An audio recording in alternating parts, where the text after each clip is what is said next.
আজকে আমরা যার কথা বলবো তার জীবনটা যেন কোনো সিনেমার গল্প। সপ্তদশ শতকের কবি আলাওল। কিন্তু এটা শুধু একজন কবির গল্প না, এটা একটা একটা ট্র্যাজেডির গল্প। সেখান থেকে টিকে থাকার আর শেষে বিজয়ী হওয়ার এক অবিশ্বাস্য কাহিনী।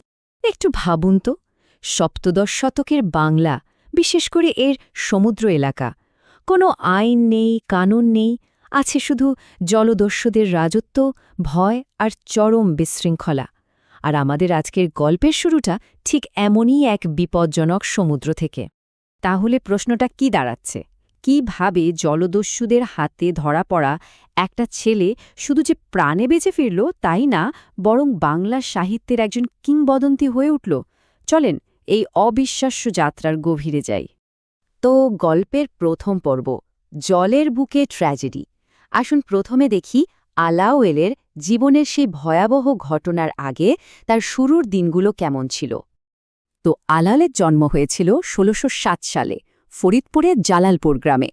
বাবা ছিলেন একজন স্থানীয় কর্মকর্তা, মানে বেশ সম্ভ্রান্ত পরিবার, তাই ছোটবেলা থেকেই পড়াশোনার একটা দারুণ সুযোগ পেয়েছিলেন তিনি। কিন্তু একদিন বাবার সাথে নৌকায় করে যাচ্ছিলেন চট্টগ্রামে, আর ঠিক তখনই সবকিছু ওলটপালট হয়ে গেল। হঠাৎ করেই তাদের নৌকা পর্তুগিজ আর আরাকানি জলদস্যুদের কবলে পড়ল। কি ভয়ানক অবস্থা!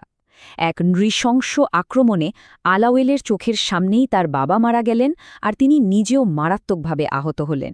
এরপর তাকে বন্দি করে নিয়ে যাওয়া হলো আরাকানে। ভাবা যায়, এক মুহূর্তে একটা ছেলের পুরো জীবনটা চিরদিনের জন্য বদলে গেল।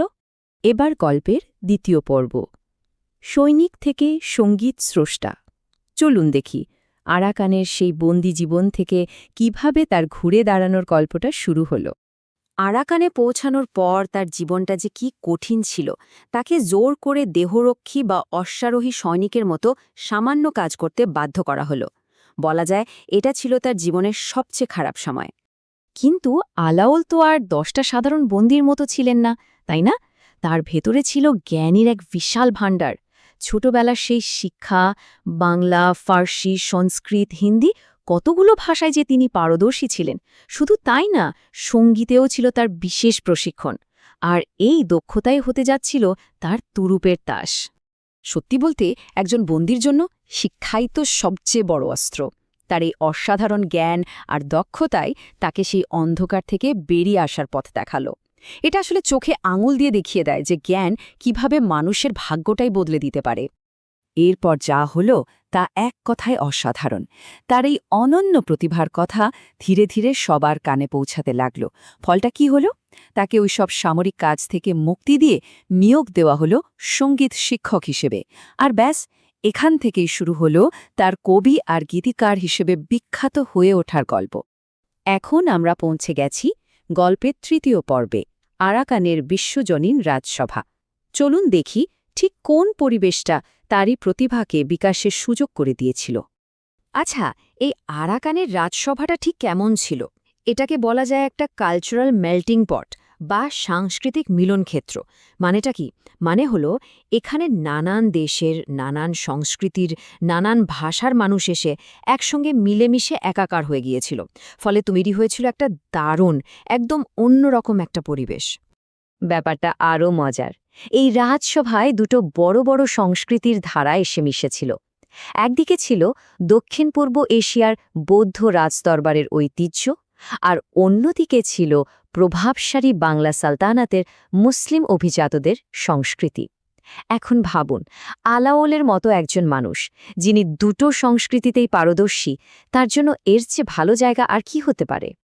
আসলে আরাকান তখন তার শক্তি আর প্রভাব বাড়ানোর জন্য উঠে পড়ে লেগেছিল। তারা প্রায়ই বাংলা থেকে দক্ষ শ্রমিক ধরে আনার জন্য দাস অভিযান চালাত, আবার নিজেদের নৌবাহিনী চালানোর জন্য বিদেশি সৈন্যদেরও ভাড়া করত। এর ফলে কি হল? রাজসভায় সবসময় বিভিন্ন ধরনের প্রতিভাবান মানুষের একটা চাহিদা ছিল। আর ঠিক এই সময়েই আলাওলের জীবনে এলেন মাগান ঠাকুর। তিনি ছিলেন রাজসভার একজন খুবই গুরুত্বপূর্ণ আর প্রভাবশালী কবি সভাসদ। তিনি কিন্তু জোহরের মতো জহর চিনতে ভুল করেননি। আলাওলের প্রতিভা দেখে তিনি তাকে নিজের ছায়ায় নিয়ে এলেন। আর তারপর আলাওলের ক্যারিয়ার যেন রকেটের গতিতে ছুটতে শুরু করল। চলে এলাম আমাদের শেষ পর্বে, কবিতার এক নতুন দিক। আসুন এবার আলাওলের সেরা কাজগুলো আর বাংলা সাহিত্যে তার চিরস্থায়ী প্রভাব নিয়ে কথা বলা যাক। আলাওলের প্রতিভা যে কত দিকে ছড়িয়েছিল তা ভাবলে অবাক হতে হয়। তিনি একদিকে যেমন সঙ্গীতের তত্ত্ব নিয়ে বই লিখেছেন, তেমনি বাংলায় দারুণ সব মৌলিক গানও তৈরি করেছেন। কিন্তু তার সবচেয়ে বড় কাজ ছিল ফার্সি রোম্যান্টিক গল্পগুলোকে বাংলায় নিয়ে আসা। আর তিনি কিন্তু শুধু শুকনো অনুবাদ করতেন না, নিজের মতো করে সাজিয়ে অলংকার দিয়ে সেগুলোকে যেন নতুন জীবন দিতেন। তার সেরা কাজ, যেটা তাকে আজও অমর করে রেখেছে, সেটা হলো পদ্মাবতী। এটা তিনি লিখেছিলেন প্রায় ১৬৫০ সালের দিকে। জিনিসটা আসলে হিন্দি ভাষার একটা বিখ্যাত প্রেমের কবিতার অনুবাদ আর অভিযোজন। গল্পটা ছিল এক সুলতান আর এক রাজকন্যার করুণ ভালোবাসার কাহিনী। এই একটা কাজই তাকে কিংবদন্তির পর্যায়ে নিয়ে গেছে। আর এখানেই আসল কথাটা, আলাওলের সেই অসাধারণ লেখনী, তার নিজস্ব স্টাইল, এগুলো বাংলা কবিতা আর সঙ্গীতে একটা নতুন ধারার জন্ম দিয়েছিল। একবার ভাবুন তো, যে মানুষটার জীবন শুরু হয়েছিল একজন বন্দী হিসেবে, তিনিই কিনা শেষ পর্যন্ত বাংলা সাহিত্যের পুরো গতিপথটাই বদলে দিলেন। আলাওলের এই পুরো জীবন কাহিনীটা শেষে আমাদের একটা বড় প্রশ্নের সামনে দাঁড় করিয়ে দেয়, তাই না? ইতিহাসের সবচেয়ে অন্ধকার, সবচেয়ে কঠিন সময়গুলো থেকেই কি তাহলে সেরা শিল্পগুলোর জন্ম হয়? তার গল্পটা তো আমাদের এটাই মনে করিয়ে দেয় যে অনেক সময় সবচেয়ে বড় ধ্বংসস্তূপের ভেতর থেকেই জন্ম নেয় সবচেয়ে সুন্দর সৃষ্টি।